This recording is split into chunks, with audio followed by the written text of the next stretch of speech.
Republicans continue to make job creation our top priority.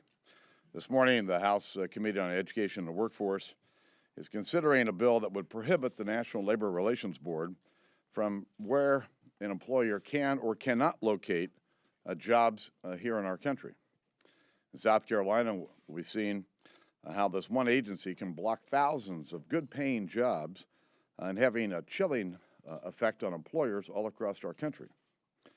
And when asked about this recently, the president said, well, I don't want to get into the details. Well, the House has gotten into the details, and the House intends to act.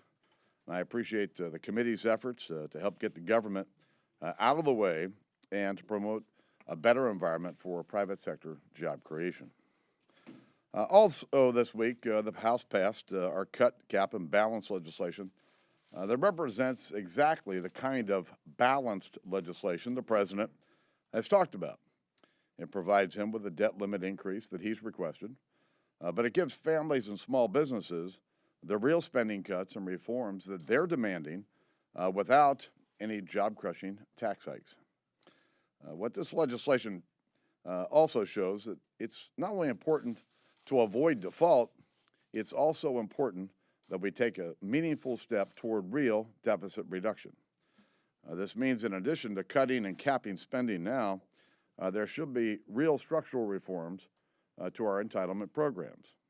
And there will be no tax increases. Legislation that meets this test would be the best approach to help create jobs and get our economy moving again.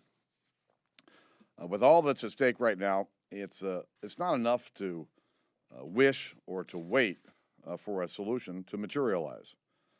And whatever you want to call that approach is certainly not leadership. Republicans have laid out a responsible and detailed path forward, and the House has passed it. The Senate should now pass cut, cap, and balance, and it's already cleared the House with bipartisan support, and I'm hopeful that the Senate will do so as well. Listen, the ball continues to be in the president's court, and it's been there for some time.